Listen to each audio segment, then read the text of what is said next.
right, so I'm going to ask my first question to Dustin here on air, which is, would you like me to do an introduction of you previous to you reading what you prepared, or would you like the introduction after you read what you prepared? I can just read the prayer real quick, and then we can do the introduction. I would love it if you read the prayer, but it doesn't need to be real quick. I want you to take your time with it. You wrote that. It's loving. Here we are. I know it's been a little bit of a flurry, but this is it. We are doing the thing. We're doing it. Here we We're are. doing the thing. I better mute the phone while we do the thing. I should probably do that too. Yeah. So this is not my introduction for Dustin, but just my prayer for his prayer, which is, I welcome in all loving beings that are here to participate in this resonance of love. And so appreciate your both reception and activation, and clean perimeters. All can exist. Yeah, here we go. Dustin, it's you. Okay, here's our opening Easter Day prayer. Divine source of all being, on this sacred Easter day, as we remember the transformative journey of Yeshua, we humbly ask for a profound awakening within the heart of humanity. May we be born again in spirit, shedding the limitations of fear and separation, embracing the boundless love that resides within. May we be resurrected into Christ consciousness, rising above ego and division, embodying compassion, forgiveness, and the radiant light of our true self. May we ascend in collective awareness, recognizing our inherent oneness and interconnectedness, lifting the vibration of humanity towards peace, understanding, and the full realization of our divine potential. May the spirit of Yeshua, the essence of unconditional love and unity, permeate every heart, guiding us towards a world awakened in truth and divine harmony. May this prayer radiate through the airwaves and bless and awaken all of existence here and now. So be it, and so it is. Amen. And so it is. Amen. Amen. Amen. And women, crystals, water, mountains, sun.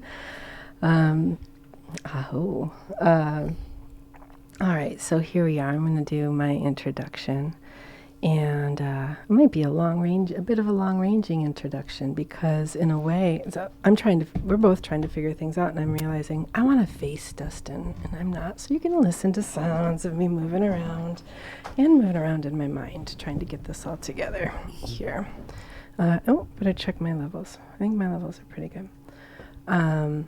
So how do I say this? There isn't much that I know about Dustin's personal history. What I know about him is from his presence, and his presence is, for me, in my world, in my life, he embodies Christ consciousness in each daily moment, as much as anyone that I have ever known, and to such a clear and loving degree that it doesn't matter if you've spoken with him or not. It's just radiating from him. And so I know that he's been traveling a lot, and I'm curious about his world travels. But there's also for me a curiosity about how did he get to where he was with his level of inner awareness and frankly Christ consciousness and clarity about it. So there's going to be a bunch of different versions of questions, and I know there's so much here to explore. Let me see what else I wanted to say. Part of another thing that I know about Dustin is that I don't look at Facebook basically ever, except for he was traveling, and his travel writing was so interesting and on point and vulnerable. He, for me, as somebody who really cares about men, really cares about masculinity, really cares about creating an equilibrium within the yin-yang. We are all experiencing this dual polarized world in such a strong sense of harmony and balance that it becomes oneness. To me, he embodies this kind of vulnerable masculine that has continued forward in direct movement towards expansion with a focus and determination that is incredible.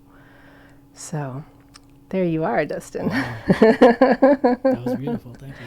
I'm going to get I'm grateful to be here. Yeah, I'm going to ask you just some basic things that I don't know. Let's do it. How old are you? 38. You're 38. Have you lived in Hot Springs area? Like, how long have you lived in the Hot Springs area? I've been in Hot Springs since 2019, the end of 2019. But I grew up just an hour away in Sheridan, and I've been coming to Hot Springs all my life. We had a condo here on Lake Hamilton growing up, so I've been in this crystal energy for a long, long time. Okay, that's helpful to know because I haven't understood. So you didn't live exactly here, but you grew up in Arkansas. I mean, there's plenty of crystal energy over in Sheridan. There's plenty of veins. Yes. Okay, this is another question that I have. I don't know. I heard this from you or somewhere else. Were you in the military? I was. Okay, I would love it if you'd share anything you want to share about that. Ages, experience, what went down. I was 19 when I joined the military. And please speak more directly into the mic. Oh, okay. Yeah. Yeah, I was 19 when I joined the military. It was kind of a pivotal moment in my life where I had been a little rambunctious and mischievous in my life, and so I was looking for a way to calm that down and to become more disciplined. And so my grandfather was in the Air Force, and he introduced me to the military and said, "Hey, why don't you pick one of these and to kind of get your life back on track?" And that's what I did. And it was 2005 or 2006. Mm-hmm. It was 2005. At the end of 2005. And keep that microphone close. I can't control that. I don't know why that's happening. It's probably those headphones. He's hearing a buzz in his headphones that he's reacting to that you don't, I think, hear online. So just so you know, he's hit the military, like we're pressing little. Sorry, but keep that microphone close to your mouth, and I don't know how to control it. So, it's the movement, I think, that does that sound. I don't know. We'll figure it out. So which branch did you join? In 2006, I joined the Oh boy, the Army. The Army. Is it getting worse? Yeah, it's getting. Okay. Well, what we're going to do right now is that I'm going to play us some music for a bit, and we're going to switch headphones so that I'm not electrocuting his brain as I'm trying to ask him questions. And if you want to support wonderful KUHS, it would be lovely when we have all new equipment here, which I hear is coming. But currently, there's only one pair of headphones that I bring with me that makes sounds that aren't very difficult in your ears. So here we go. Here's some Buddhists. Unplug this thing. Okay. You can hear me?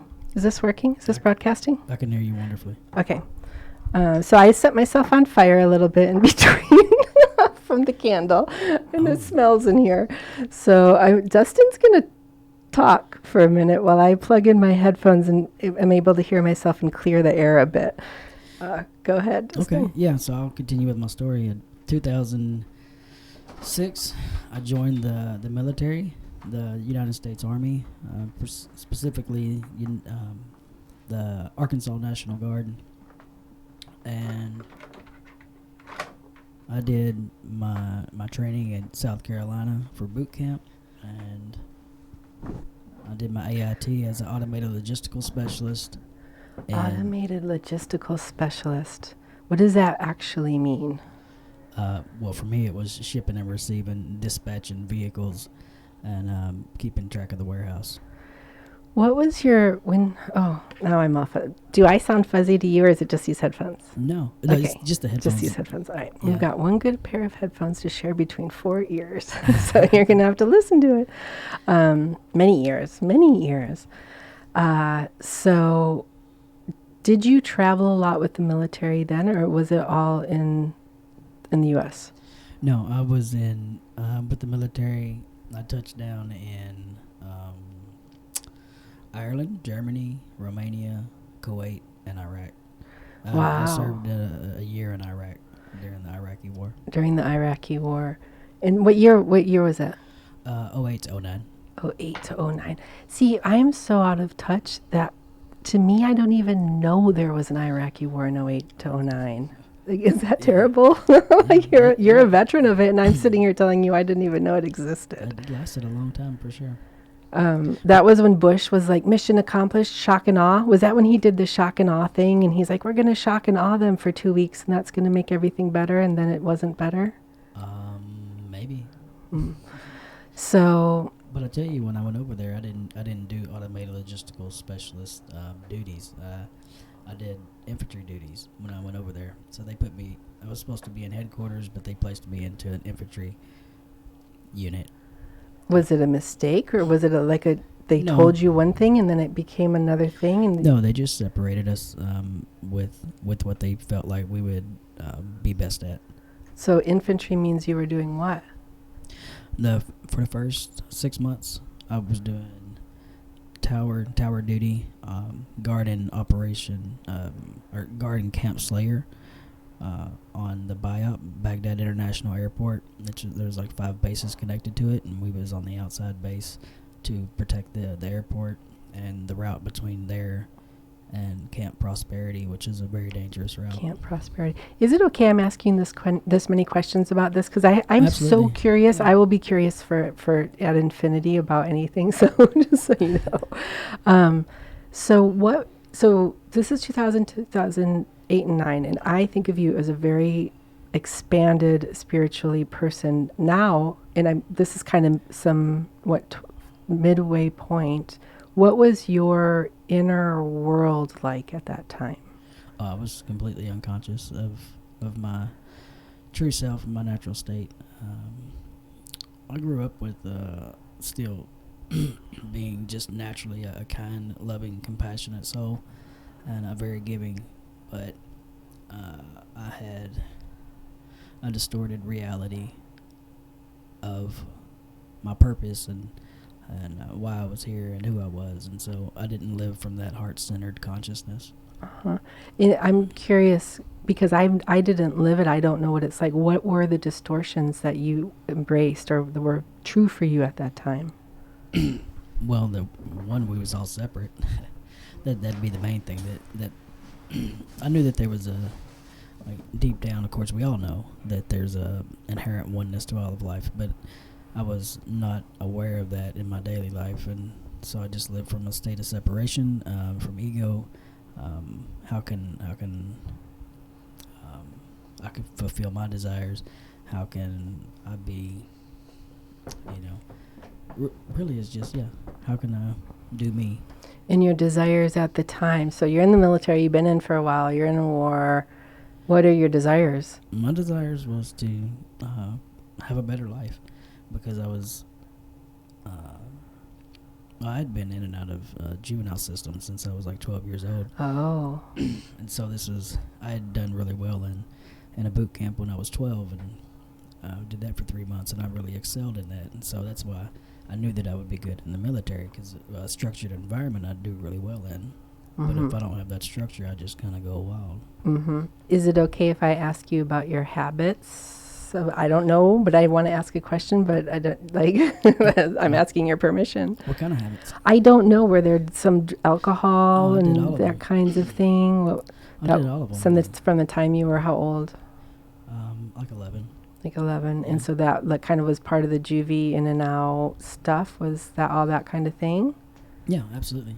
Uh-huh.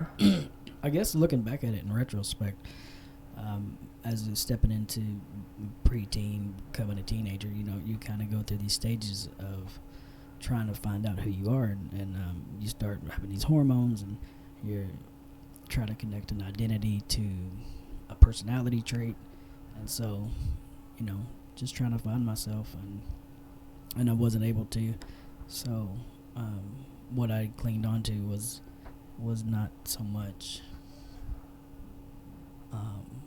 I don't know the word, but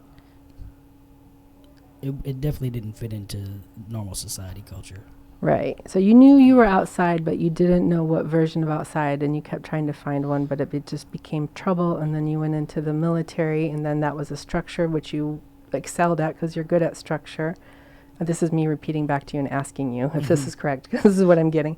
And then here you are in a war, and is that about right, what I said? Yeah, absolutely. I had, at a young age, because I wasn't able to reconnect with my true self, the divine essence within, I turned to drugs and alcohol and just being mischievous and acting out, and that was how I was able to, I guess, receive attention, not in a healthy way, but it was something. So, yeah. And in the military, you were the what guy? You're like the guy that's going to make us laugh. You're you're with all these other people in the military. What's your character you're playing then? I made people laugh, for sure. That was always a theme growing up, as the mischievous kind of class clown.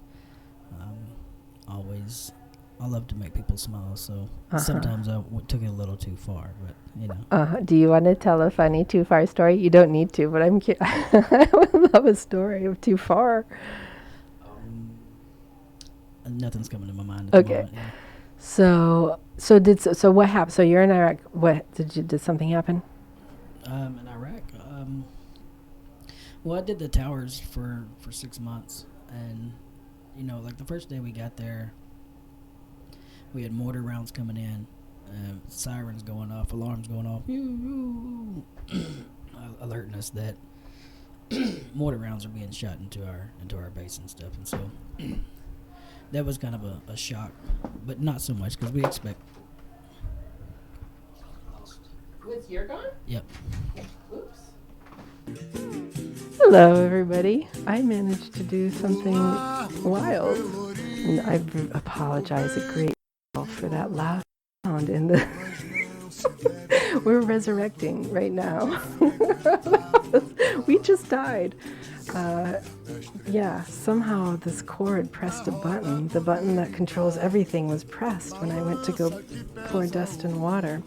All right, and so I'm going to try to make things right again here. Okay, you were not on yet. I'm about to turn you on. Oh my goodness. Can you hear me? Yeah. Wow. It was incredible.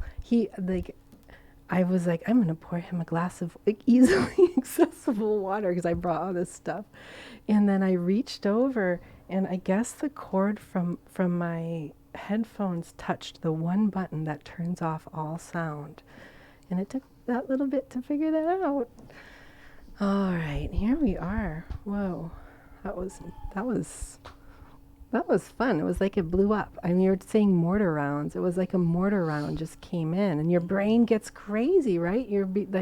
There's all these explosions going on. Were you scared all the time? Yeah, sometimes I was scared for sure. It was a new thing to adjust to.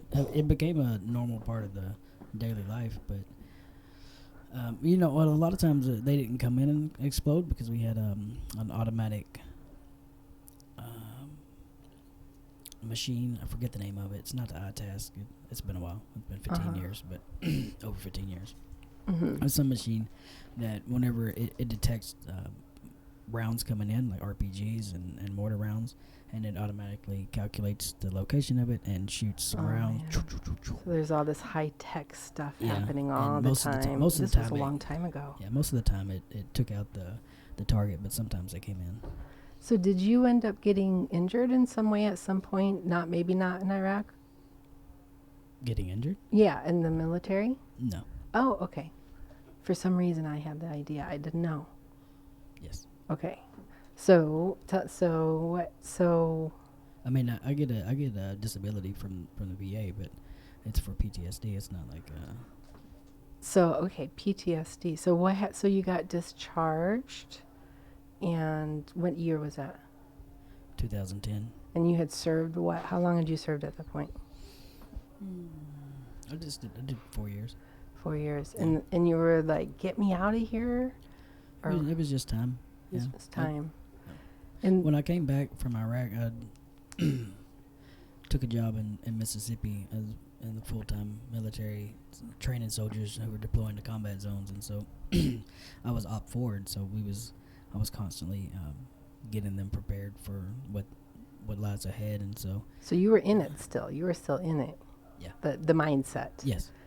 And then then I don't know if it's PTSD set in, or like both the PTSD and your awakening. How did those unfold?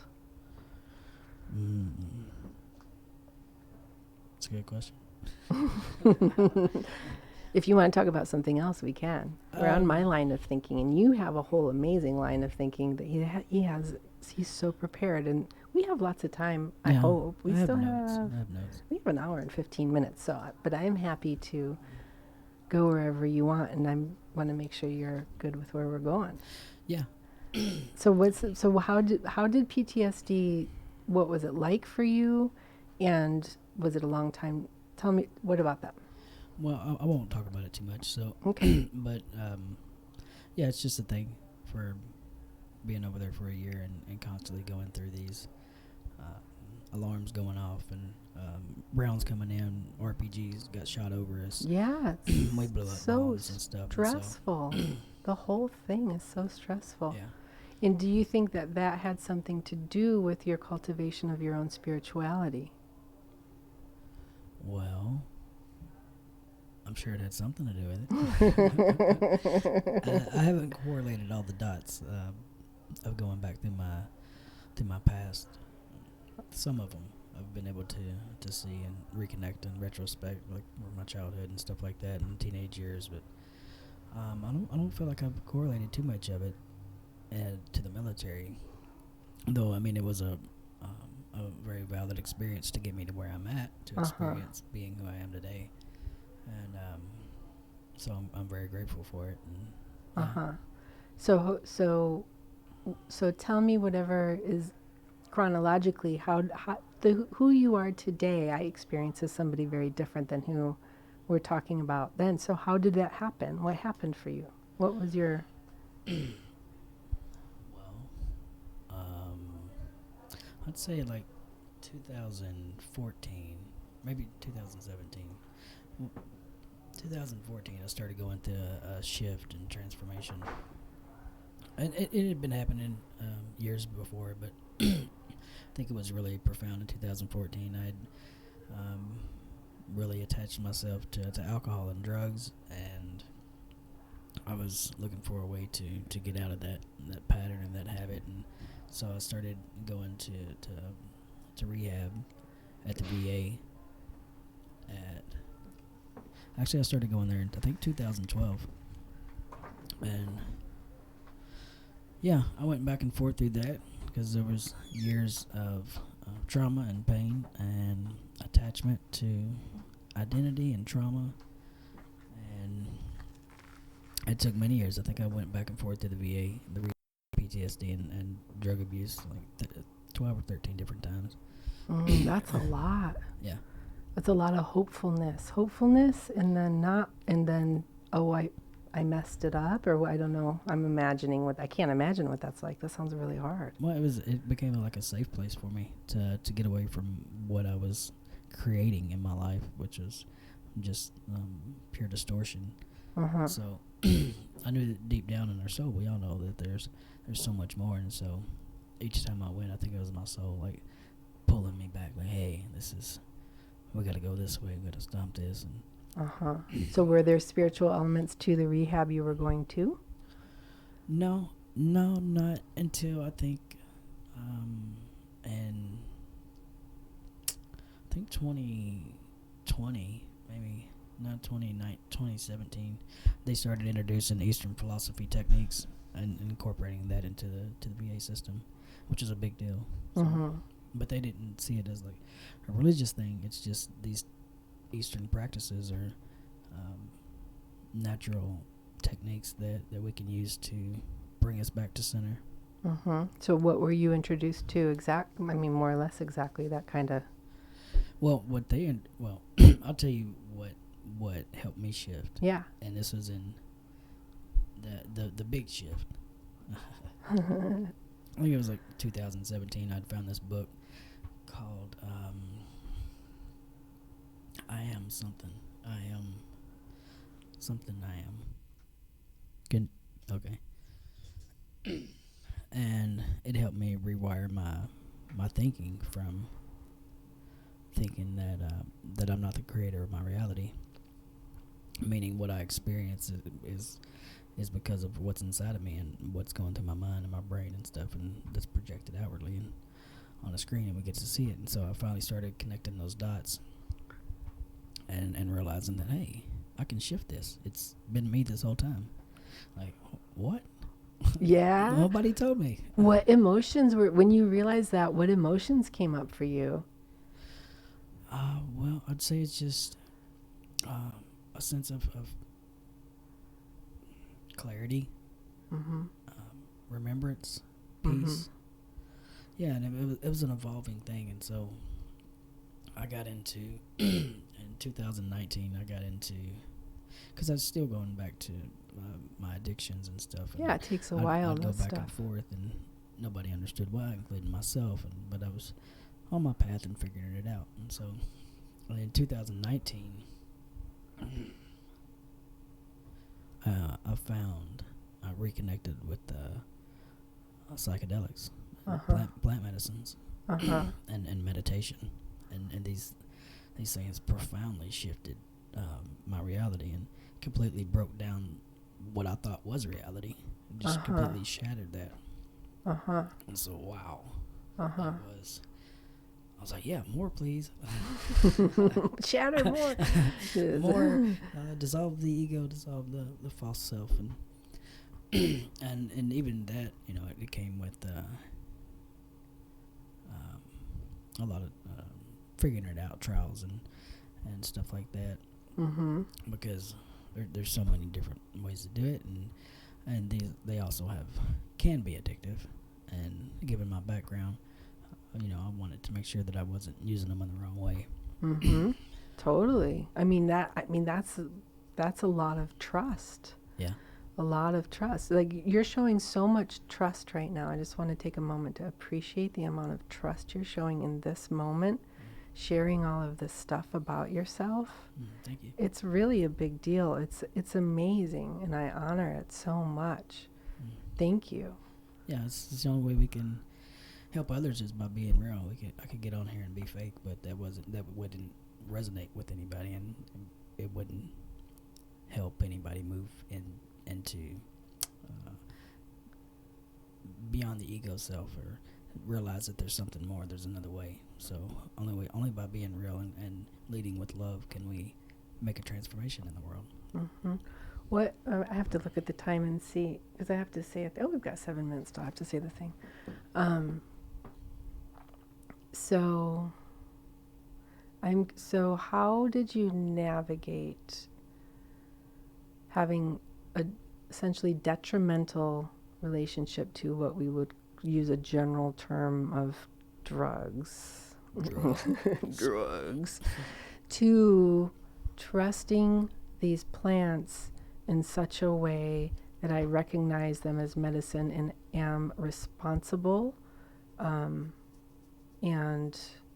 knowing they are key. They're just a key. They're not the door. Yeah, absolutely. How'd you navigate that? Trial and error. Lots of it.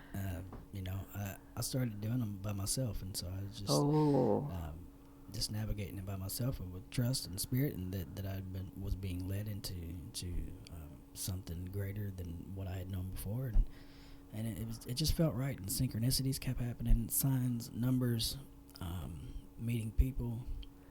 It all just kept aligning, and so I'm like, yeah, okay, wink, wink, here we go. Did you already have a friend support network? Because, with from what I understand, I haven't experienced this myself, from what I understand, part of the issue with getting away from addictive kinds of behaviors is that many people you know and love are also in that, and so it becomes confusing. So how did you already have a support network in terms of friends that were doing the same thing or learning in the same way, or was it like it felt like you were a solo astronaut? I was a solo astronaut. Yeah, like totally solo. Yeah, because I was still, at that time, when I started getting back into it, I was going back and forth of the the VA, and you know, I'd been off and on with amphetamines and stuff like that, and opiates, and in 2019 I was still doing amphetamines. So at the beginning of it, and when I got my hands on DMT and LSD and psilocybin, wow, it was over. You know, it took 2 months, and I'd completely dropped that habit of amphetamines that I'd been on off and on for 20 years. Wow.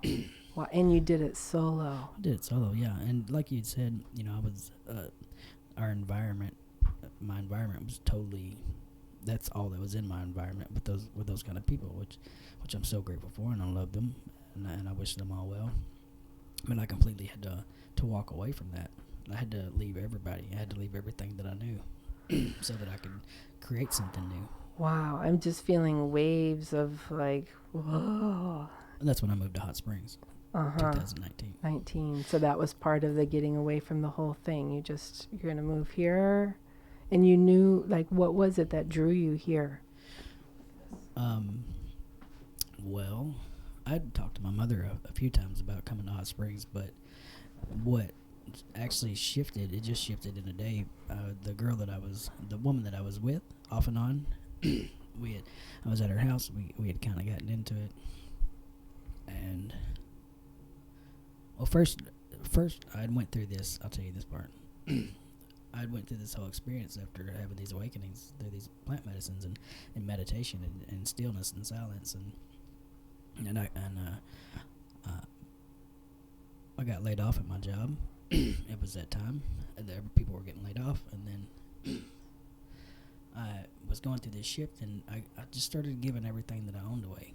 I gave away 2 30-foot campers, a Ford F-150, 4 motorcycles. Just gave it away to people you knew, or like Craigslist giveaway, or just to people I knew.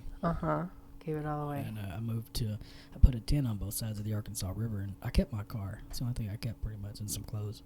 And I just lived like that for a little while. You had a tent on each side of the river, so you'd spend the night in one and then go to the other? Yeah, just depending on what side I was on, I'd stay there. What? Yeah. That's awesome. What is that? What? That's so cool. Yeah. So you had 2 tents in nature by the river, and you had a car, and you were figuring yourself out. Yeah, I was returning to nature. And I mean, growing up in Arkansas, I make the assumption that you had spend a lot of time in nature, but did you? I don't know. Absolutely. I grew up in the nature. It was like we stayed outside. That's how we lived, and our punishment was having to come inside. Get your butt in here, you're in trouble. But no, that was all boys. Stayed in the water, the mud, the dirt, the grass, playing outside, doing sports. Yes. So you were in these tents, and you're like, I can go back to this place I know. By which side of the river was there some? That sounds so interesting to me. What does that mean? It depends on which side I was on. Like, I'm on the dark side. What does that mean? No, I just got the North Little Rock side and Little Rock side. Yeah, one of the tents that I had was just right on the beach, by the soccer fields in Murphy Park, which was gorgeous. But there was people in and out there, so the one on the North Little Rock side was a bit more private. And so, in just a couple months, you stopped amphetamines. You were doing all this solo journeying, and tell me what else. Yeah, and so I did that for a little while, and then it started getting super cold. So I took myself back to the girl the woman I was off and on with, who just lived a couple miles up the road on Cantrell. And I was there for a little bit, and we had kind of gotten into it about something where she was on me, and I was trying to not pay any attention to it, and I just I just broke down and started crying, and just like, I can't do this. Like, my soul was telling me, it's time to do something. And so I went and stayed up on I forget the name of it, Holcomb Heights. I stayed on at the apartments in Holcomb Heights in the parking lot in my car. I stayed the night there, and when I woke up in the morning, there was just this profound pull, this profound feeling that said, go to Hot Springs. Go to Hot Springs. Go to Hot Springs. So that's what I did. And I went to Walmart. I bought a big tent, and I found an abandoned home in Hot Springs that was secluded, and I put my tent in their yard, and I stayed there for 2 weeks. And that was awesome. Yeah. But I didn't have a clue what I was doing there. And so, you know, as I was trying to figure it out, I went back to the VA again, to the rehabilitation center at the VA while I was trying to figure it out. And while I was figuring it out, these profound shifts were happening. That everybody was feeling it, radiating from me, and the rehab and everything had shifted. And so... Did you feel a sense of support from the people who knew you that were technically your old life you were moving away from, as well as the VA people, and you were doing these energetic shifts? Were they like, yeah, that's great? Or were they like, oh, maybe you're mentally ill, you know, we're going to put you da-da-da-da? A little bit of both. But for the most part, they even though they didn't understand it, they could see it in me. It was a presence that they could, you know, feel on a soul level, but not understand on an intellectual level. And so... while they didn't understand it, they honored it and appreciated it, and didn't make me feel any type of way about choosing to walk away from all of it. So. And it's so amazing. I just want to honor those people. It's so amazing that the VA has supported you, that we have a system that recognizes how difficult it is. So many things. There's so many levels of support that are there, and you were supported by them through this. Absolutely. That's great. I'm a huge advocate for the VA system and psychedelics. I don't know why there's fuzz. Let's see if it's because it's our time. Oh, it is. So I am saying the thing.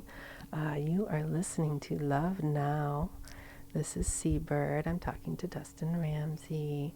And this is 102.5 FM, KUHS Hot Springs. All right. We did that thing. And nice voice. I like that. Yeah.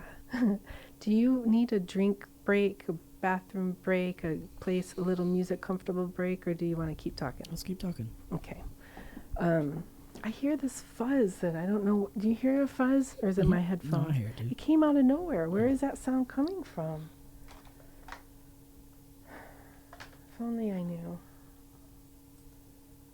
I don't know. Well, maybe this interview will get the KUHS station to want to update their systems. Yes. So that we can do more interviews on here. Yes. I feel like I could talk to you for the next 3 days on here, and I would be satisfied, because I could go literally, everything that we've covered so far, I could ask you hours of questions about each part, because I'm so curious. It's so interesting. But we're not going to ask hours. Ooh, well, I don't know. Did that happen for you? It just went from stereo to not stereo for us. We don't know why. Excuse me. Okay. So. Thank you for the system that has supported Dustin to come into the awareness that he is currently in. And let's find out. Is your hand on the mic making those sounds? I think it is. Move your hand. Yeah. Is there any knobs or things that maybe that's part of what changed? There's a knob or a switch on there. No. I can hear everything you're touching. I don't know why. I can too. Oh, well. So be it. So be it. Yes. So you're having these major shifts. You're living in a tent. You don't know anyone. So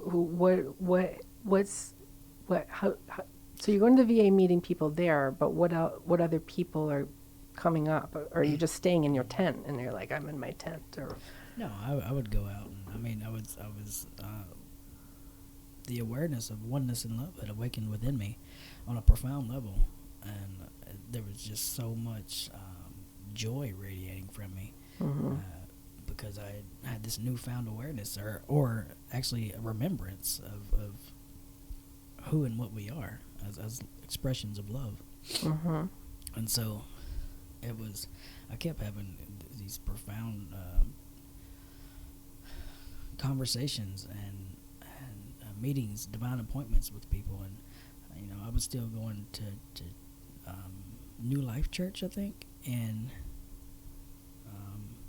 off of Chanel, And then I was going to the Ecumenical Buddhist Society temple in off of Cantrell. So you were keeping your Little Rock stuff pretty strong. You were still going back a bunch. Yeah. Mm-hmm. And so, I mean, I was trying to figure out what all this stuff was, like getting messages from the church and from the Buddhist temple and from nature and from, of course, these are all awakening within me. And, I was at the VA, and I stayed there for a little bit. And I'd met this group. What do they go by? They started putting on an event called Flownik, where we would go out and have flow props and like poi and staff and stuff like that. Oh, I'm going to say that for people who don't understand. It's like lingo he's talking that I barely get. So what I understand him to mean is that there are certain things that one holds and moves one body around. That's called flow. And you flow with these kind of objects, which might be, Dustin I know does fire, into music, and you flow a certain flow.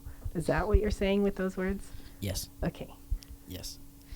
They're like props that we have in our hands and stuff that allows our body to become into a state of meditation through movement. Mm-hmm. And it's profound. It helps shift your awareness. It takes you out of the past or the future and puts you in the present moment, and it's powerful. I wonder about that. This is just, we've been talking about you, and I'm just veering off a little as a general question.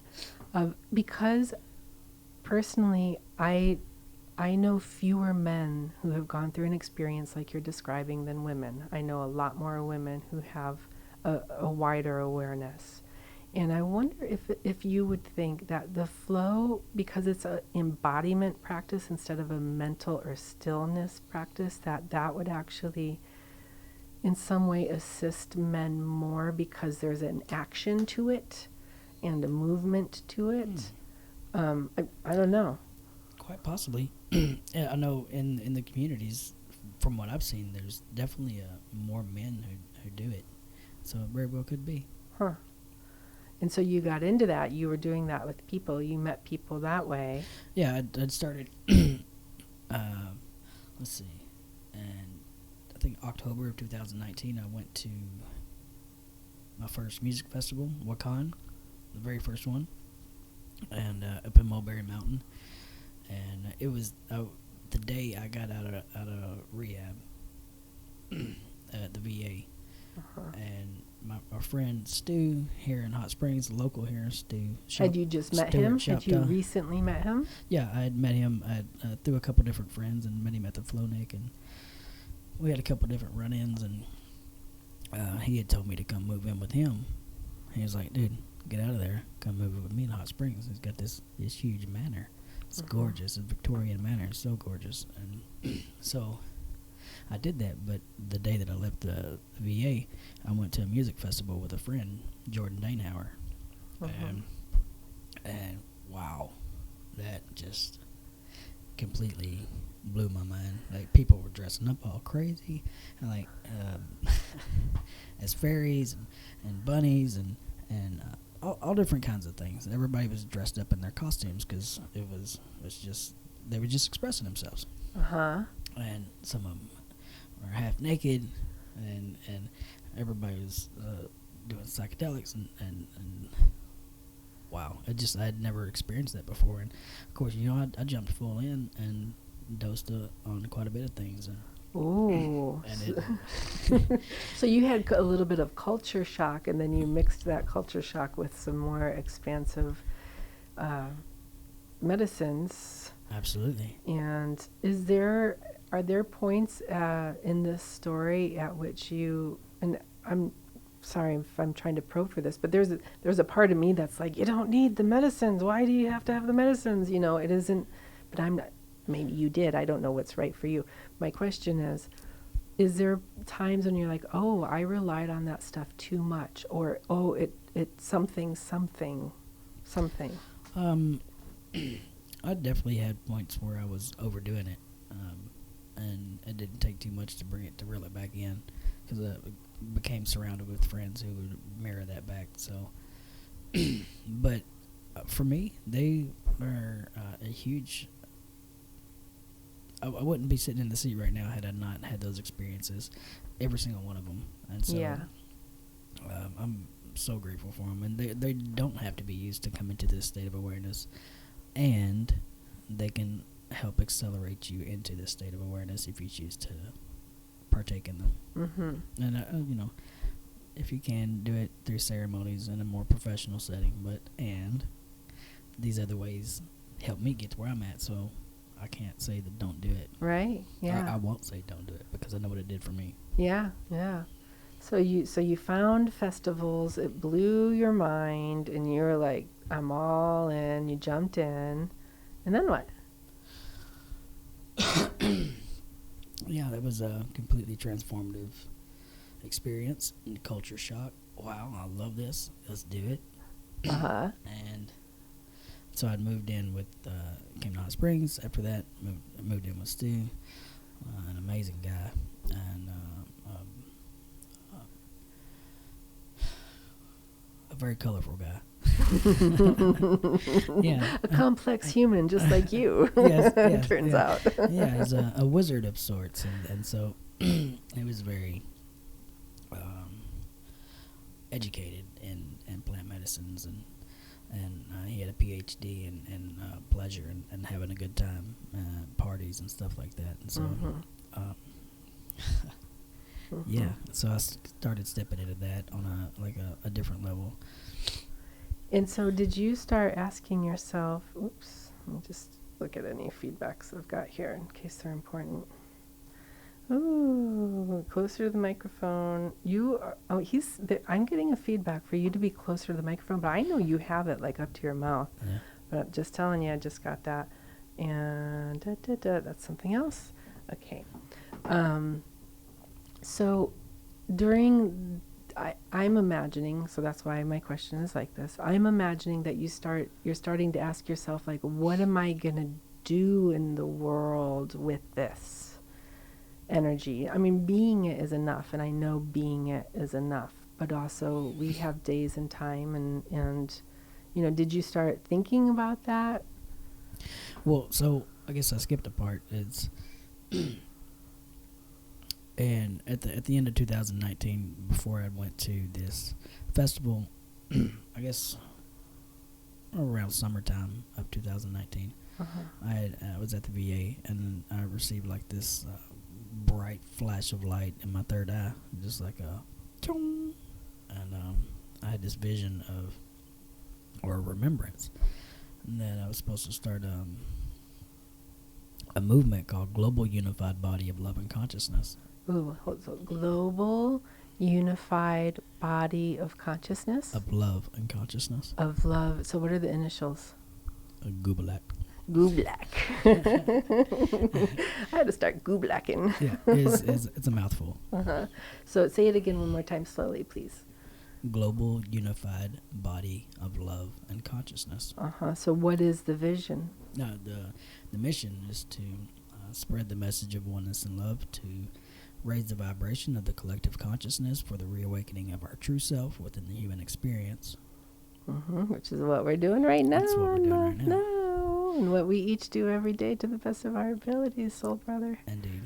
And through that, I was trying to find myself, because I'd been this totally other different identity, and so I was allowing these other identities to fall away, and so I was dipping into new cultures and new ways of being, and I think it got a little wild at times. How did it go in terms of relating romantically, I don't know, sexually, or what, like you're becoming a different person in relationships and all of this thing? What was that? And you don't have to go there if you don't want to. It just sounds so complicated, and I'm curious. Yeah, well, I decided to focus on myself and not do relationships for 3 years. That's what Spirit said, just do you for 3 years, and so that's what I did. Excellent. So that leads to another excellent question, which is, so you said Spirit said, so you learned to listen inward, and you learned more and more strongly how to listen inward. Absolutely. And that was happening from 2014. I mean, from birth on. Obviously, it's from birth on. It's always been there. Yeah, but how can you, like, wherever you want to go with that, can you describe for the crystals and the water and the human ears of those who will be listening to this that are also wondering about how do I hear that clearer without distortion and know that it's pure and to let it direct, like how tell. Yeah, well, that voice is always there, from childhood, and we're in tune with it as children. But we start receiving conditions and programs, and and then we have to start getting these we start repressing our true self, and because society, wants us to be a certain type of way, and to fit into that, you have to not be who you truly are, for the most part, and so you start shutting that voice out. But it's there for everybody. Mm-hmm. And it's just trying to fit in to these molds and societal norms. If by doing that, we completely shut that voice out, because that's not who we're meant to be. We all have a unique blueprint and characteristics and qualities and virtues and attributes that we're meant to bring through, and we can't do that if we're trying to fit into somebody else's box of what they think we're supposed to be. And so how did you start hearing yours, and how did you start trusting it? And did it take a long time to build the trust and the clarity? Or no, what's that? Well, in 2019, what's that? Well, I guess further back, I started listening to it more and more. 2014, 2017, there was different levels of it, and I think 2017 I really come on strong. And this was still solo, no therapy, like I'm going to connect you, because this is what I do professionally, is connect people with that voice. So as the person who does it, is like, was anyone telling you, or you were like YouTubing it, or it was all internal? For me, I didn't really get on social media or anything like that till like 2019. So it was happening internally, and Not from books or anything. It was just an inner. I had that one book I read in 2017 that helped. It helped me shift into a creator, to being a creator of my reality instead of a victim of it. How did you realize during that time, because it sounds murky to me and I'm interested, how did you realize it was you and your higher self as opposed to something outside of you that, what? Yeah, because it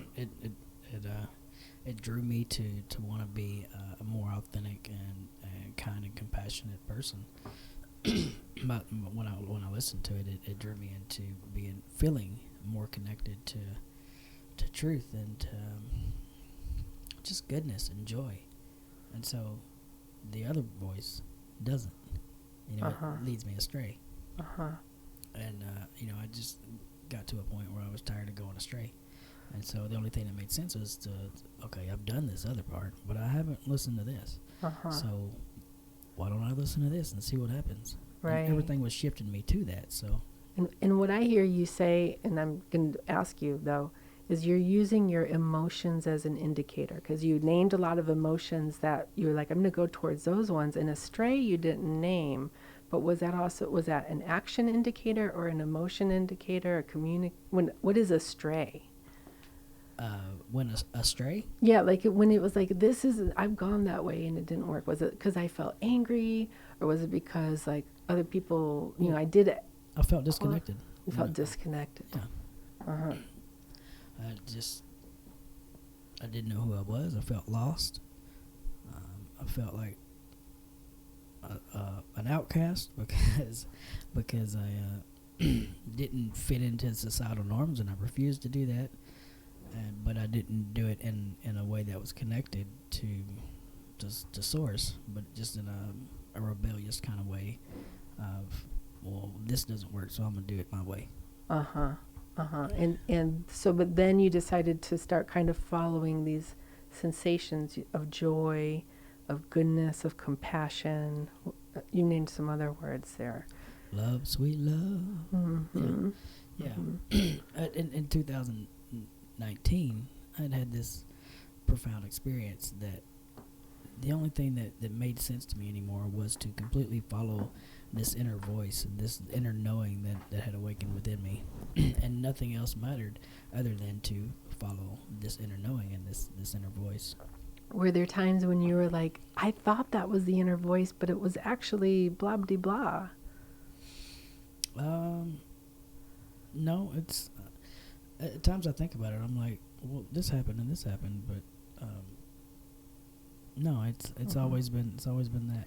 So for me, and I'm sure it's different for you. It's just I can only relate from my experience. The time when I hear those inner voices with a lot of clarity is when I'm doing writing, because when I have to bring it through into words, then I get a lot more detailed and specific. So for me, it's like a tuned in time where I do this writing, that I get those messages, and then I get other sensations besides that, but it's a lot less clear than writing. It's more sensational and not like do this or the. What's it like for you? Is it like a constant? Is it like I hear it right now all the time, or is it certain way? How do you? Through feeling. I navigate it through feeling. Uh-huh. And what you said with the writing, it was that I do that a lot too. Uh-huh. Whenever I'm able to write, it becomes clearer. You know, I get this intuitive nudge and this feeling to go this way or that way. Even though sometimes I might not know why, I still do it, and it always turns out, beautiful and magical. But whenever I write it down, it becomes more clearer. And that's why I got stuff with me today that I wrote, because I can channel that energy into more clarity when I can write it down. Ooh, I want to look at some of that stuff. I also want to ask, because you said through feeling, and that's such a generalized word. I just want to get a little specific. Is there physical physical sensations is a type of feeling? Emotions is a type of feeling. There's all different What do you mean by feeling? A mixture of chemicals in the body. Oh. that I'm saying, putting it in words.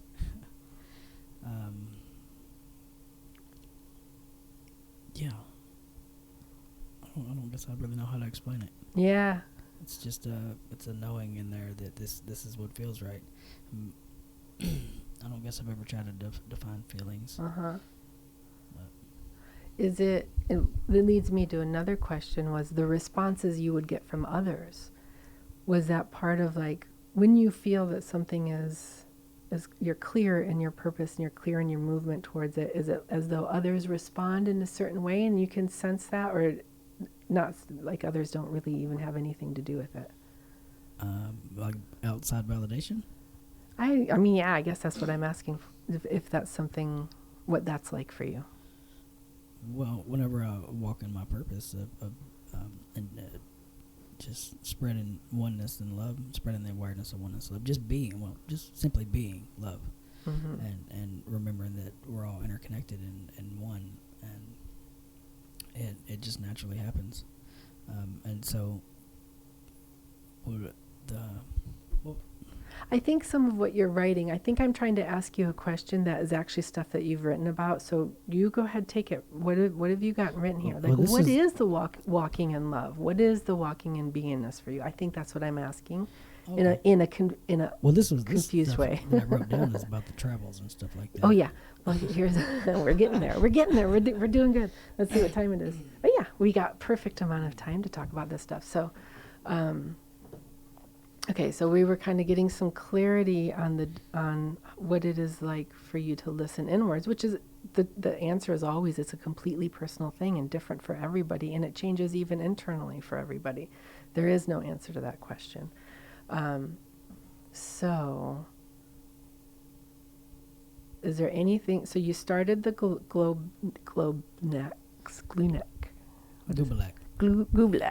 So you got the vision of Gublak in 2019, and then what?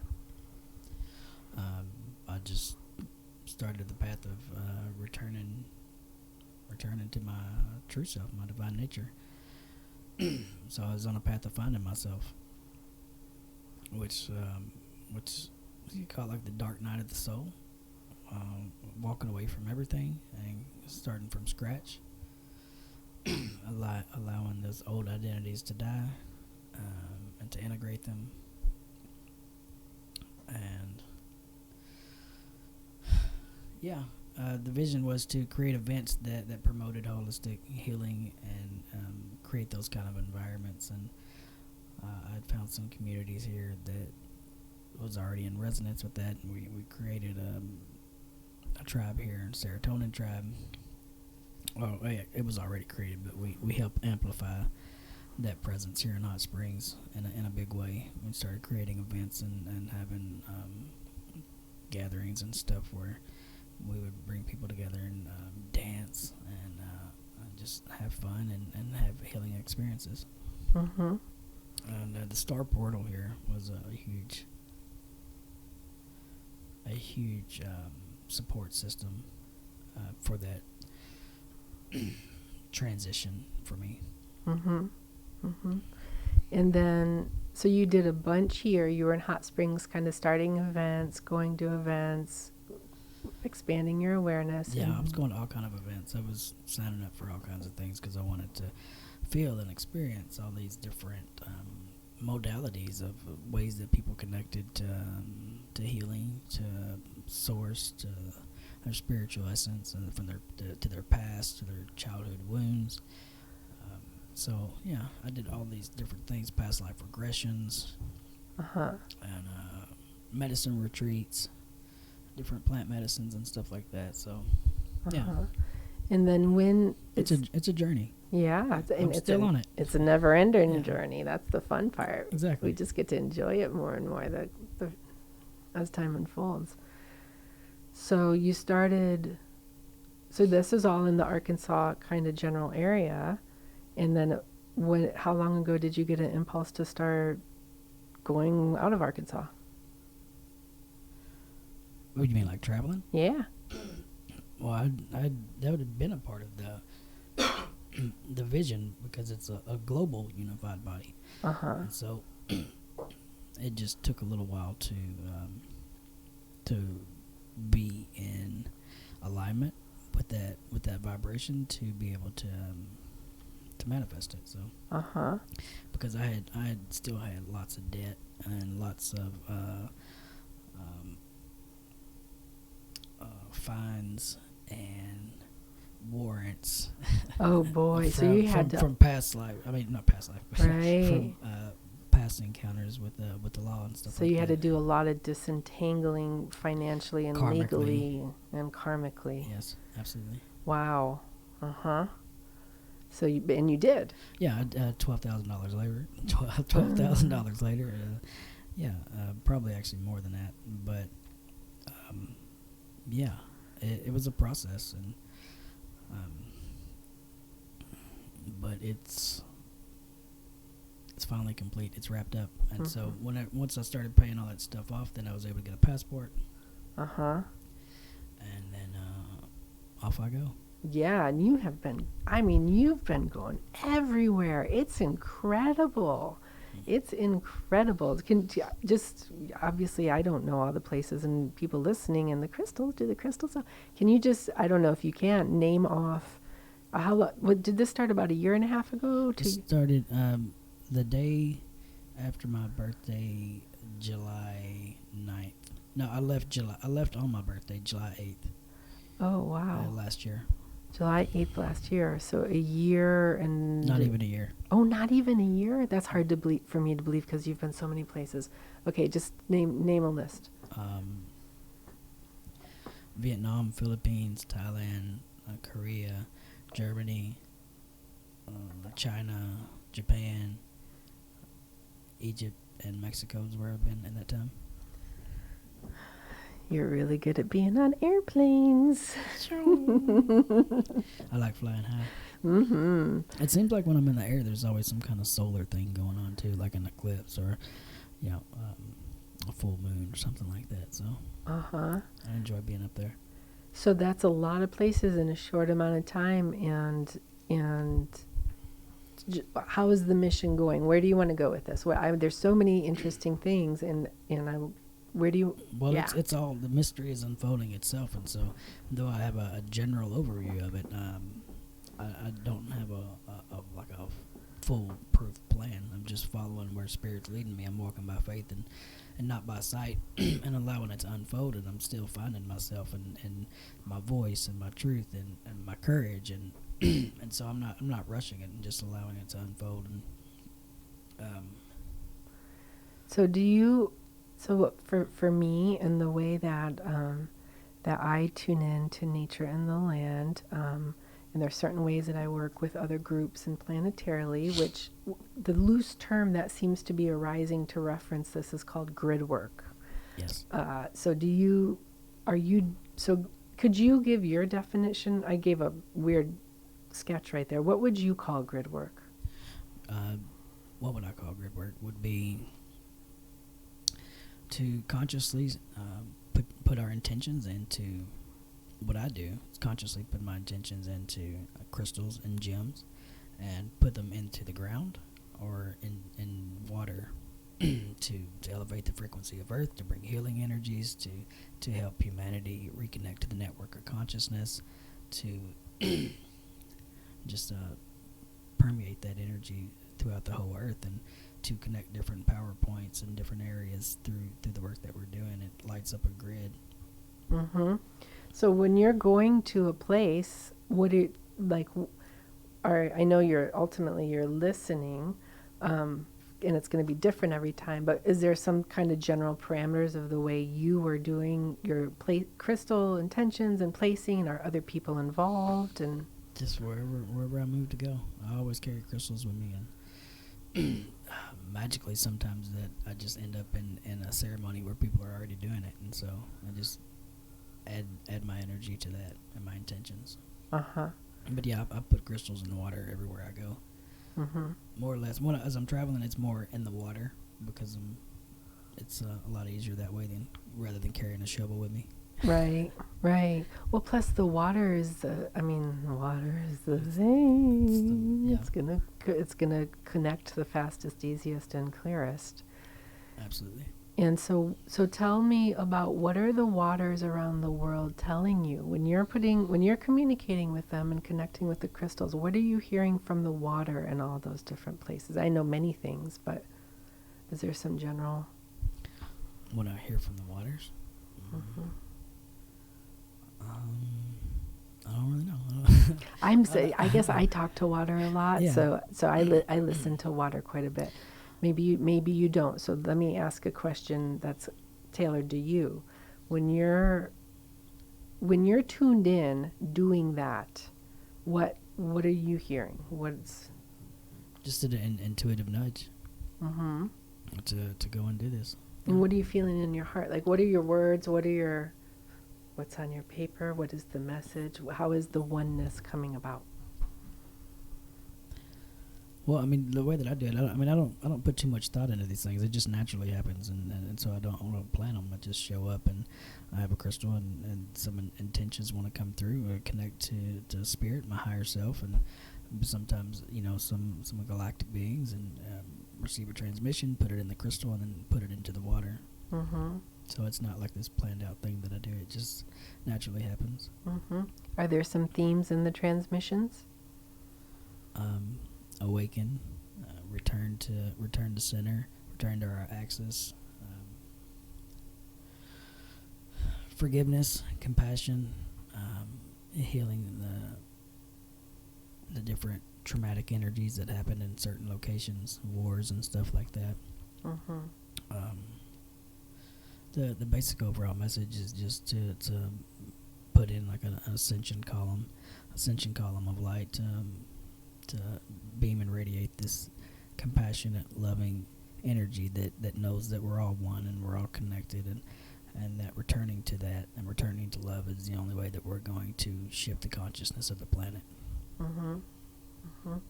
You said the word forgiveness, and I find in my communications with people, a lot of people are confused about forgiveness. There is a lot of confusion about forgiveness and a reactivity and resistance. I wonder about that. Tell me about your experiences around that. Yeah, for sure. There's definitely a resistance to it, because, well, in my experience, So this is Arkansas is pretty much a Christian place, right? And so I've talked to many people about this. Jesus' message was like, forgive and you'll be forgiven. And like, forgiveness is the way. You have to forgive. Whatever you're holding on to, you're not forgiving yourself. Whatever someone has done to you and you're still holding on to is because you haven't learned to forgive yourself for that. And so forgiveness is just a natural law of the universe, and in order to move in. So I'll just give you like that which we condemn is condemns us back, and that which we hold in the darkness pulls us to that darkness. Likewise, that which we hold in the light pulls us to that light. That which we blesses us back.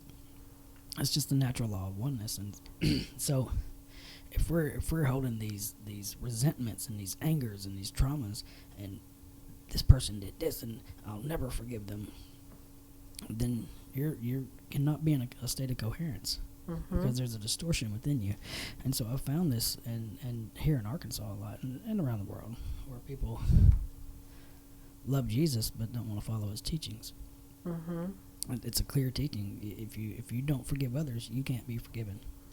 And that's by yourself. It's not by an outside entity. Right. And this brings up to me also the word victim. I think in my experience, a lot of people who are resistant to forgiveness are also people who, whether they say it or not, a lot of people, it's like a code word now. Oh, I'm not a victim, right? People will say that, but they don't know what the follow through is. And the follow through is forgiving. That essentially in well, I can't forgive them because they're doing this to me. I'm not doing anything actually here. I am the victim of this. I am the victim of this circumstances. It's not up to me to forgive. And I'm powerless here. Like, what, do you find that? Yeah, absolutely. I mean, it's two different states. You got victim consciousness, you got creator consciousness. And until you know that you're the creator of your reality, and I mean, maybe because there are a lot of atrocities that happen in this world, and a lot of injustices that are hard to forgive. It's set up. This Earth School is set up like that so that we can experience separation and duality. But inevitably, when you start to return to spirit and awaken, you remember that, oh, I set this up as a soul level, even though you may not remember it. Like, oh, I set this up on a soul level to be able to have this experience so that I could learn to forgive. So that I could learn to love my neighbor as myself, so that I could learn to remember that we are all one expression of a unified source. And so it's some pretty traumatic lessons here sometimes. I mean, it's, wow, you see the stuff that happens in the world. But inevitably, if you want to live what Yeshua actually taught, if you want to live what the masters of the heart know and teach, you have to forgive. There's no way around it. Forgiveness is key. Forgiveness, acceptance. And so you can hold on to that all you want, but until you learn that the only way through it is through forgiveness. So, do you find that in different parts of the world, I mean, obviously different cultures have different concepts around forgiveness. We're talking about something that's ineffable in a way. But is it an American thing to be resistant to forgiveness, or is this like everywhere-ish, or what? I don't know. Well, the Buddhist people that I know are pretty forgiving, and I mean, there's a lot of Christian people that I know that are very forgiving. I don't really know about Muslim, but the way that Buddhists kind of explain it is through acceptance. Learning to let go and accept what is and not hold on to it and allow it to flow through. Feel it, and it's not like we're just ignoring it. We have to integrate it. There's reasons why it happened, and those reasons hold keys that help us unlock like our next stage. Yeah.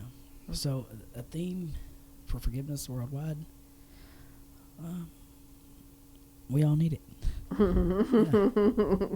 Yeah. And so we can sit up here and condemn and judge what other people are doing in the world, but the work is not out there. Our work is inside internally, and so we can bless those people that have persecuted and condemned us and abused us, and instead of sending hate their way, because what you send out is what you get back. You send hate, you're going to get that back. Mm-hmm. You're going to learn to love them and bless them.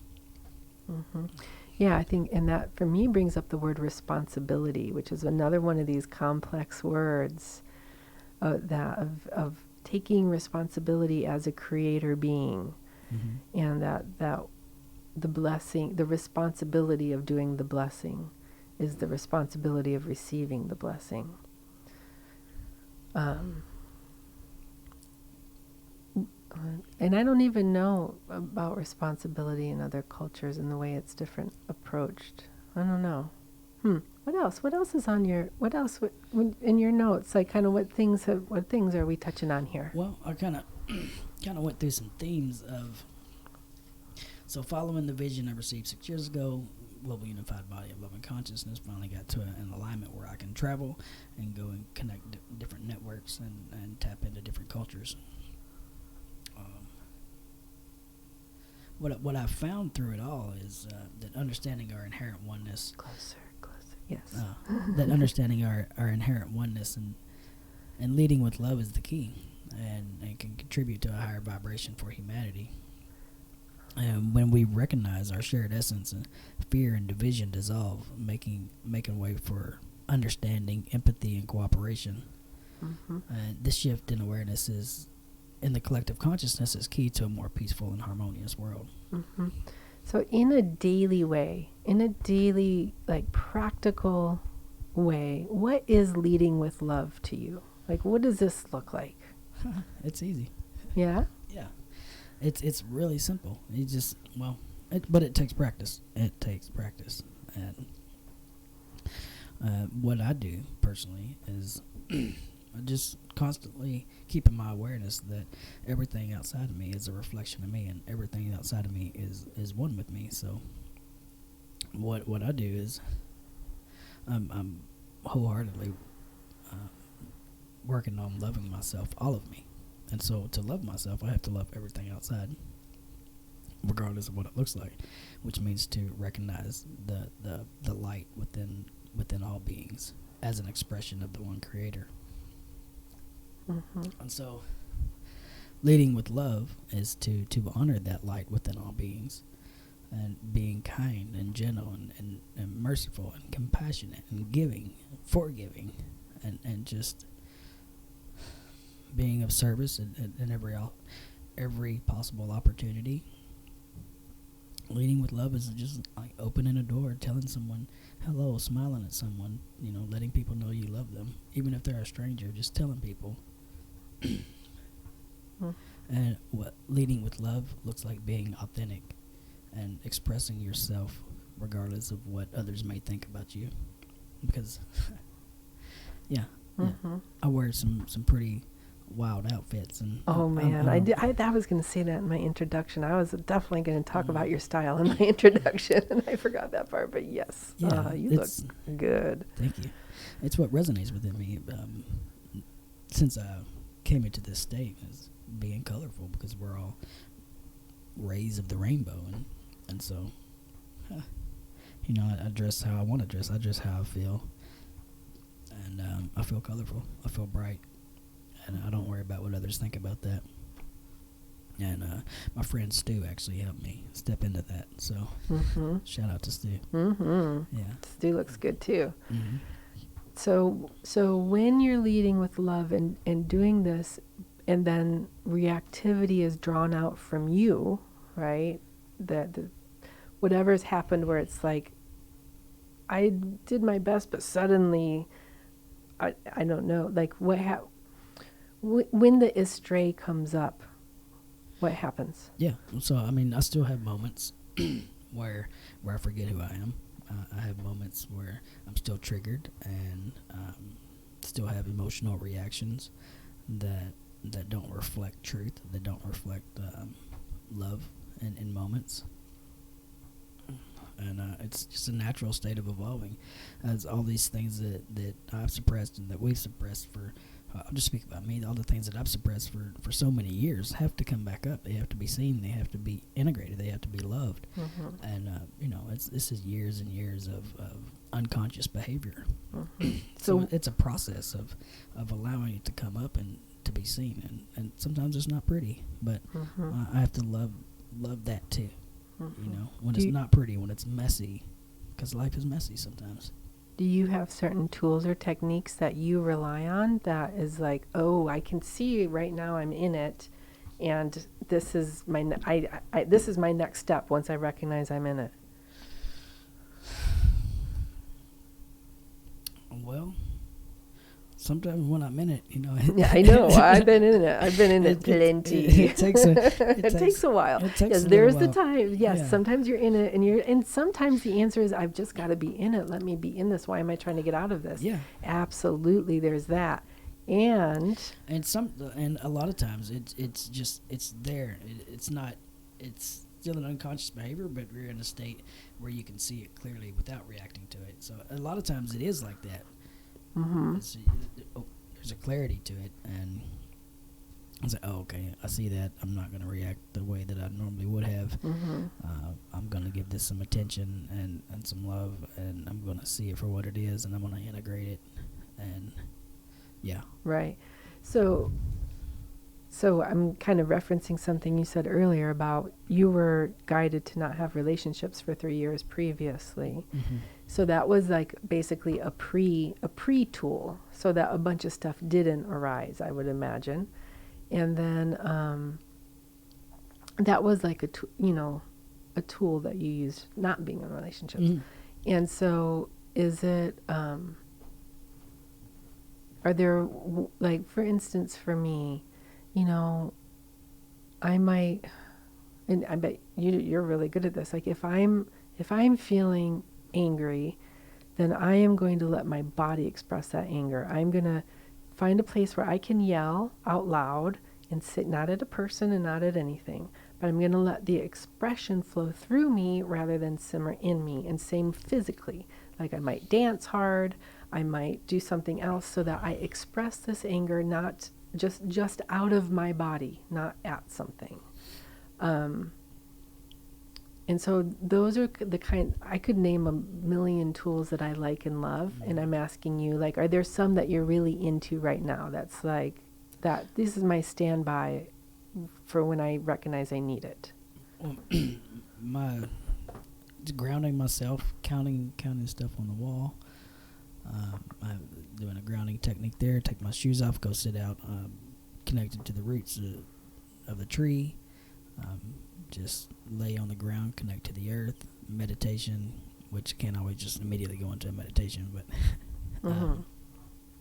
the breath is in the moment. Whenever these things are happening, if I can become aware of it, I just return to my breath and take deep breaths and say, okay, this is an experience I'm having. This is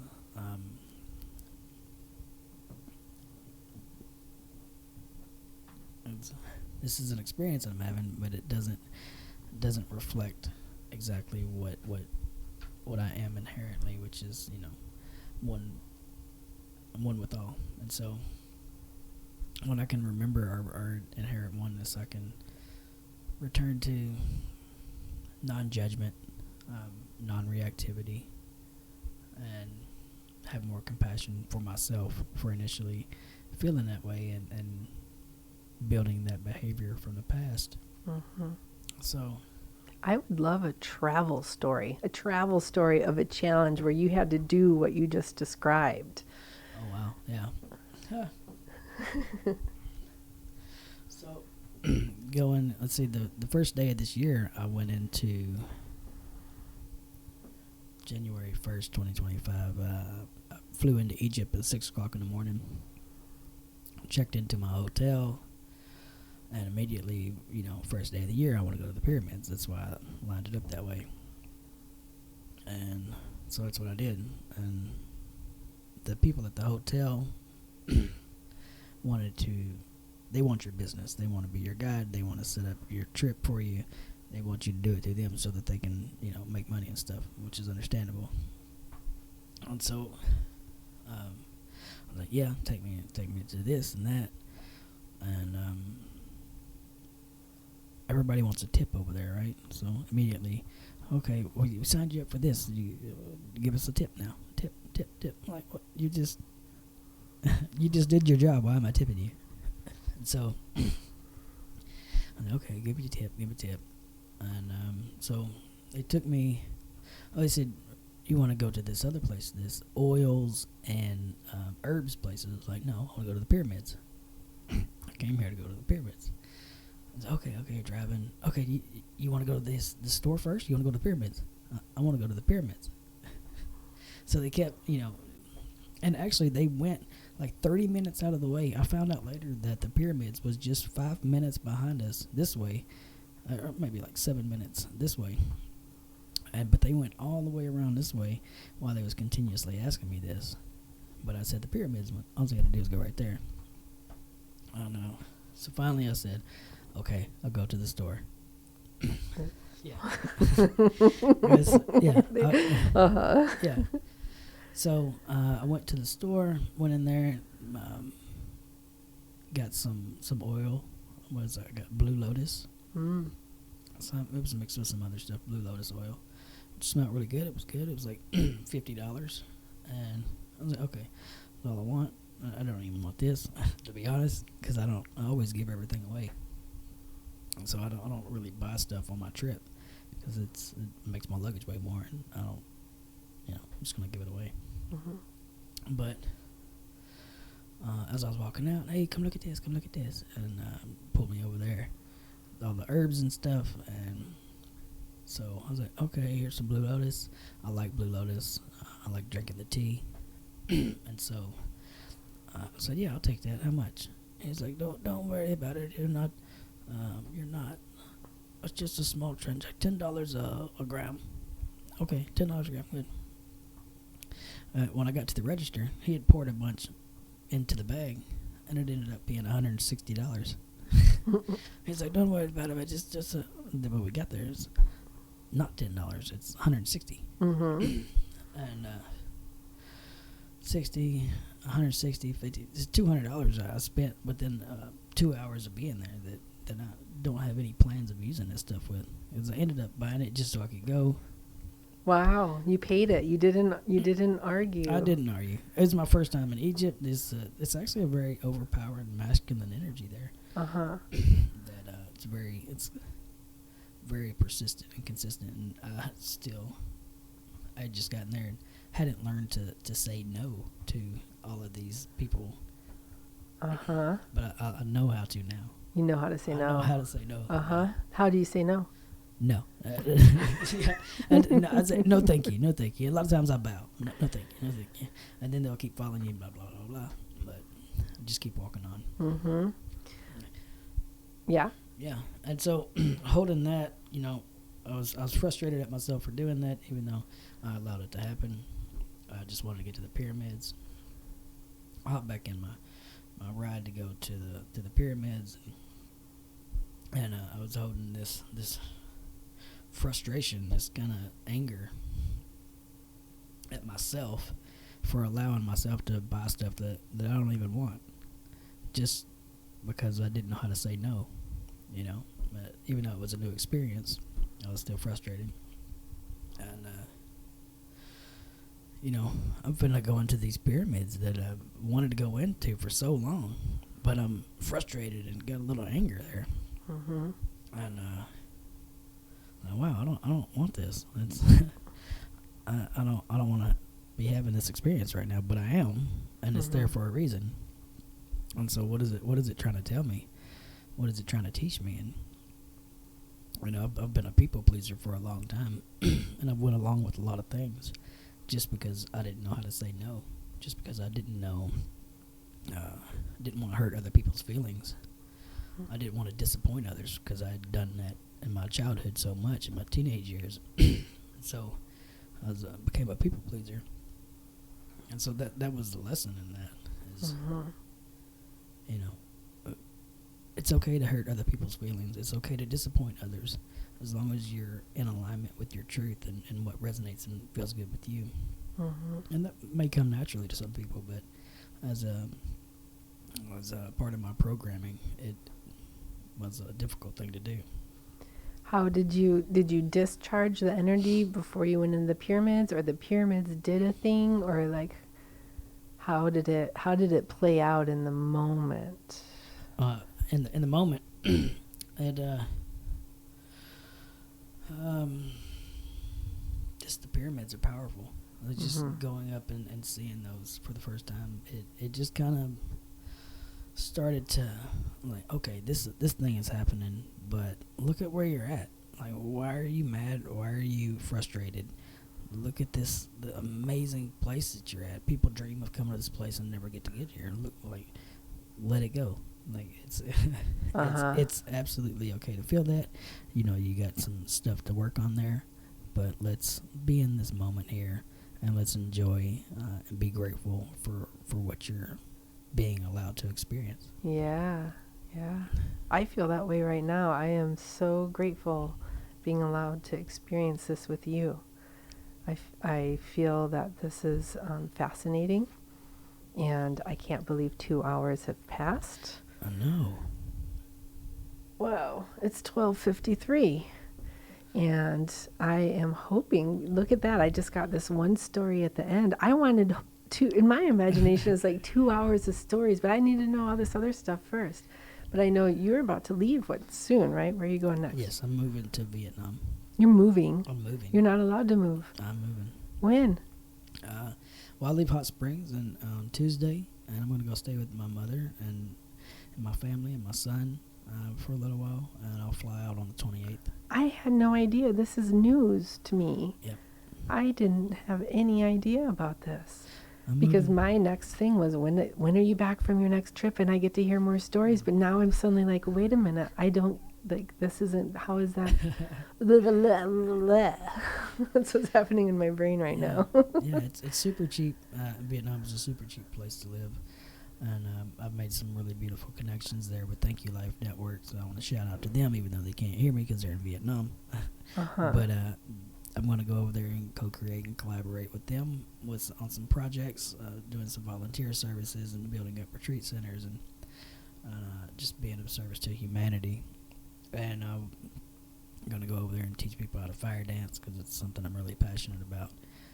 The fire energy is coming through strong right now in a big way. So, well, I'm going to keep you here and go over. Then there's actually nothing for the next hour. So if you will have me, now that I know that you're leaving, I'm just going to do the thing and keep going over. The next guy, he comes in early, Ben, but we have at least 25 minutes if we can hear more stories. Now that I know this is my last chance to have you in this way, I am going to take full advantage of it. Is that okay, or do you have to be somewhere? I told somebody I'd meet them at 1 o'clock, but I can stay a few more minutes. Well, I didn't think, I honestly thought 30 minutes to an hour, but this thing has just flowed, and so.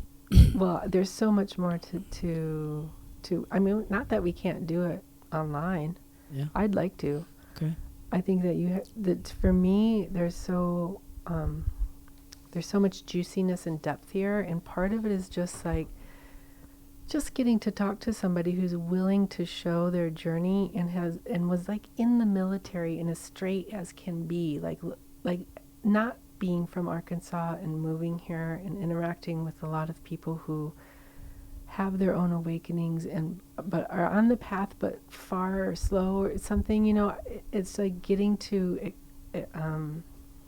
broadcast this to the crystals in the clarity and the openingness and the heart and the ease and the accuracy and the quickness with which you've been able to flow through this is, to me, really, really, really important, and I honor it. And thank you.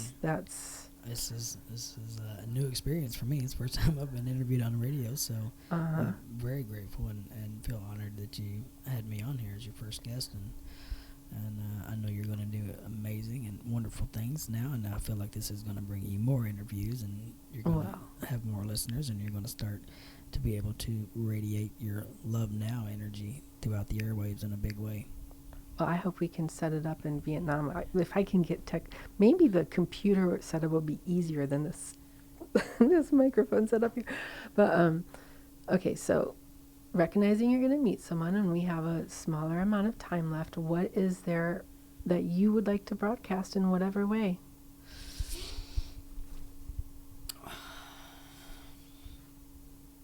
Yeah, we're going, for me, our collective purpose to come into Earth is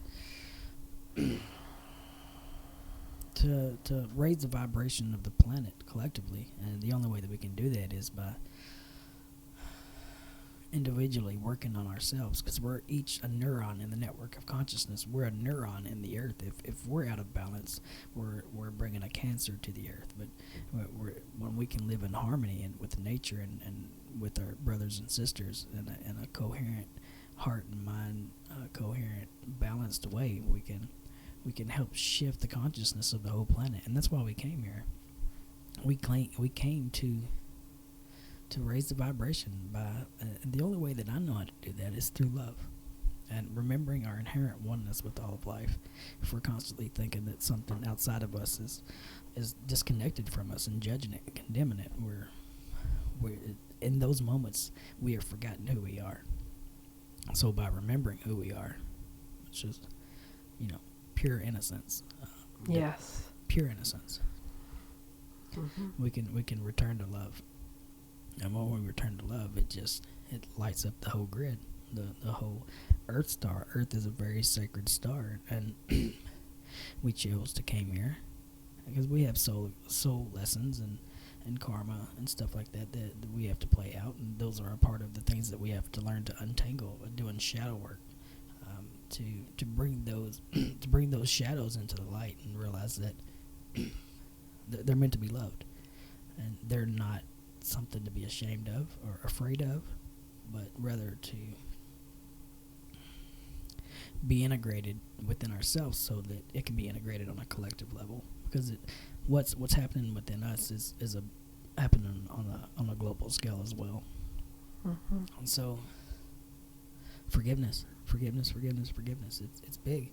It's been so powerful in my journey, and I've done a lot of things.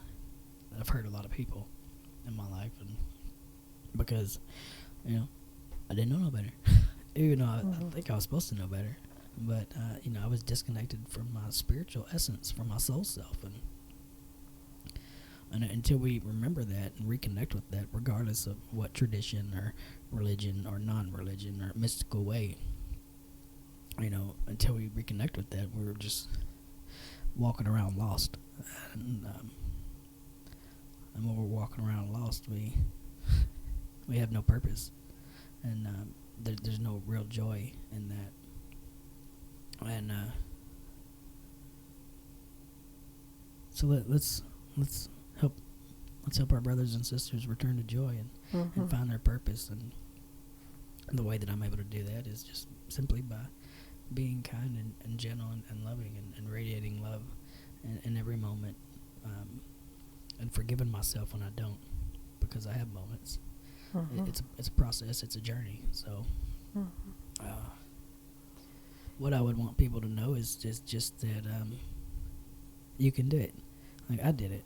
I never thought that I would be where I'm at now, but now that I know, it was my whole life path. Everything that I've done, every right or wrong, air quotes, was always a part of my divine path to bring me back into the awareness of oneness and love. And so I've learned to stop shaming myself for those things and stop blaming others. We have to take responsibility for our actions and our creation and our soul lessons. And when we do that, we can really step into an embodiment of Christ consciousness, and which is love and forgiveness, compassion, and oneness with all beings. I'm going to say the thing, and then I'm going to ask you a question. This is 102.5 KUHSF. I put FM. KUHS FM radio. This is Love Now, Hot Springs, Arkansas. Thank you for that. That was very concise. And I wonder, I mentioned to you when you came in about this Mars going direct in Leo, and like this is a celebration of Mars energy, masculine energy, direct in Leo. And I wonder if there's something along the lines of what you just said that you would say in particular to male-bodied beings, to men in our society and beyond. Yeah. Allow yourself to be vulnerable. I know it's hard. As men, we're taught to be tough and strong and not show any weakness and don't cry and to be the protector. And we have to be kind of hard asses. And but when we can let that wall, we can still be protective and strong and fierce and do our masculine duties without being out of balance with the feminine. And so if we can allow ourselves to open up and to feel what we've suppressed, what we've denied, what we have denounced and not owned within ourselves, those shadows, we can start to soften our heart. We can drop down out of the mind and into the heart to allow it to soften, to let those heart walls down, to be able to return to our innocence, our shared inherent divinity. And it's, we have to bring our feminine aspects into balance, our surrender. So we have to surrender for sure and learn to flow and trust. I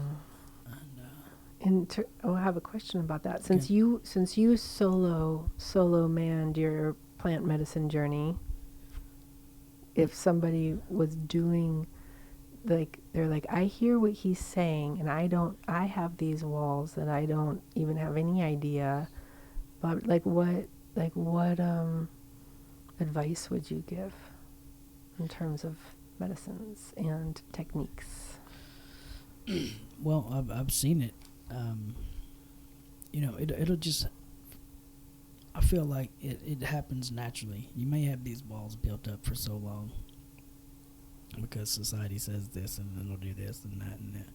But when we come to a state of really wanting to change, it's not even really a state of wanting to change. It's like your soul is pushing you to change. You'll know that and you'll be aware of that. And those walls that we have built up, well, they kind of just go down on themselves when we can learn to trust that what our soul was pulling us to is something greater than what we've known, and it's leading us to something greater than ourselves. And so I've noticed that those walls just naturally fall down. People still have questions and concerns, but it just seems to naturally happen. I've noticed it even in my family that once it's time to shift, you're going to shift. And as we trust it more and more and let those walls down, it just happens naturally. So I'm going to make an interpretation of what you just said, that you didn't actually pay attention to the medicines part at all. And I think that's because the medicines are a possibility. But the key word you used, the real thing is, that's the medicine, is trust. Yes. Absolutely. Yeah. Yeah. Like I said, medicines are profound for me in my experience. It's not for everybody. But if you feel it calling you, trust it. It's calling you for a reason. And just surrender to it. But trust beyond that. Like, what is, dear Dustin, yes. What is trust? Knowing that everything is being guided by divine intelligence. Knowing that there is a plan that is greater than us, that we do not have to know, but just simply surrender to. And it can look like many different things. Within you, you'll know it and you'll feel it. It's just surrendering to know that all is well, and the divine intelligence that permeates everything, that is everything, is guiding this entire dream. Yeah, that's it. I think we just closed with that. What do you think? Yeah, it sounds good. That was lovely. So you're going to be in Vietnam. Is there any way for people to connect with you, support your mission? Anything in directions for you to? Yeah. Let's see. I wanted to mention that we're going to bring back our Holistic Healing Festival for Elevate, September 28th. Will you be back? I don't think so. Oh. I'll help orchestrate it from Vietnam, but Kristen Blecky from Awakened Soul and Jessica McGrew is going to, from the Holistic Healing community, is going to help bring it into fruition. And so I'm excited about that. That'll be September 28th at the Farmers Market. We'll bring more about that here within the next month or so. And if you'd like to know more about what I've been doing, my mission, some more mission statements, and some different communities and networks to connect into, you can look on www.alliancefornewearth.com, and I have a huge list of guiding lights for people to connect into who want to know more information. And I have so many different modalities and different ways of connecting with spirit from different people and different avenues that you're sure to find something that'll resonate with you in there. Nice. Yeah. AllianceForNewEarth.com. Yes, absolutely. Because it shifted from Gubalak was a lot to remember. It was. You never said it shifted till now, so now we know. Yeah.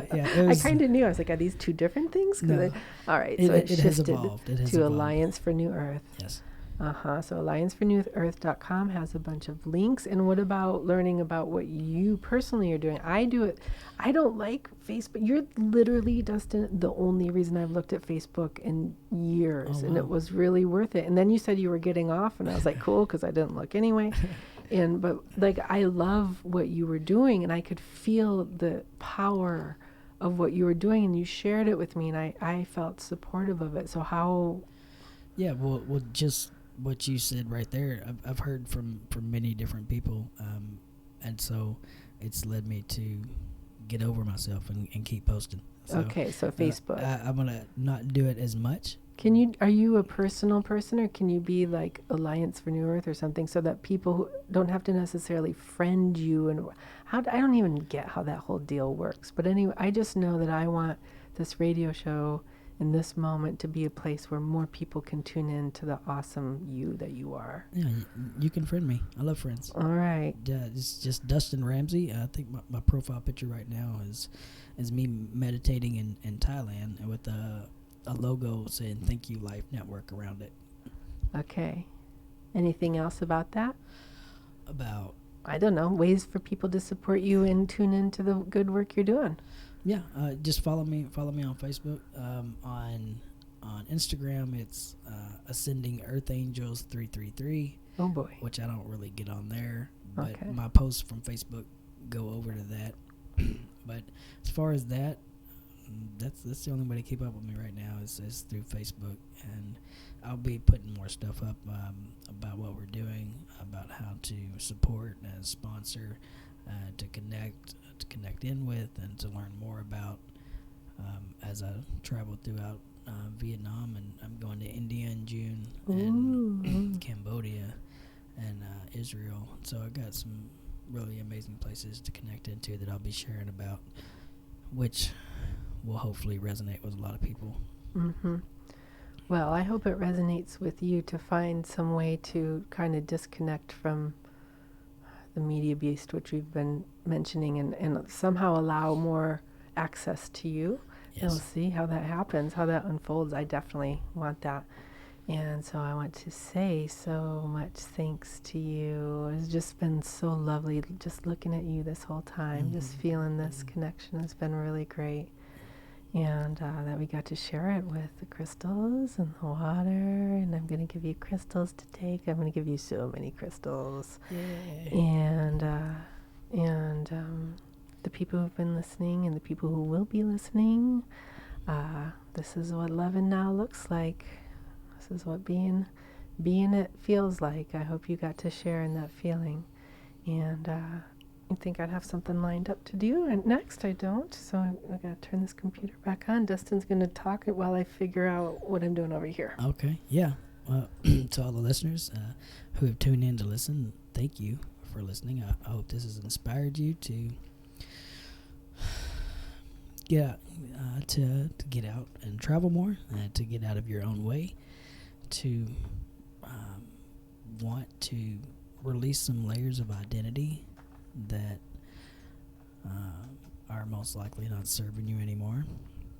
And I'm grateful I got to be here. I'm honored that Carly wanted to have me on her show.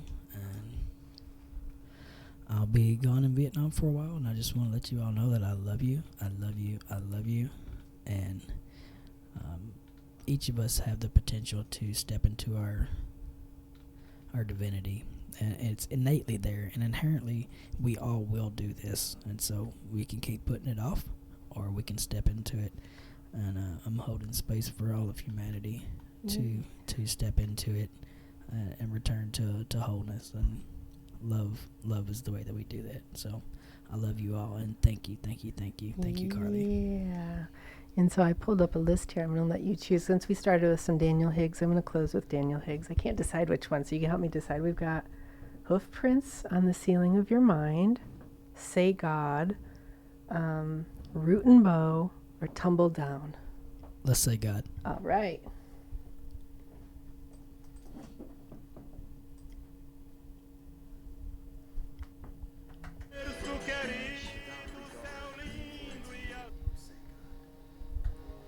Prior to interpretation, say God. Remember to say God and say God. Say God continually without interruption. If interrupted, begin anew and say God. Say God with each breath, each footstep, each eye blink. Say God without anxiety or strain.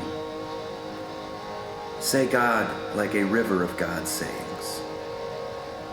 While living in an evil time or region, say God.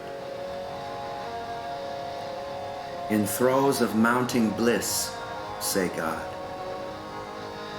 On guard before the mirror, say God, Amen. May the lover's pact simply be to say God. Sealed, unsealed, say God.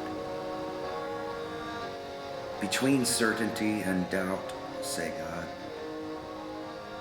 Confronted by elaborate systems, say God. Facing beautiful simplicities, say God.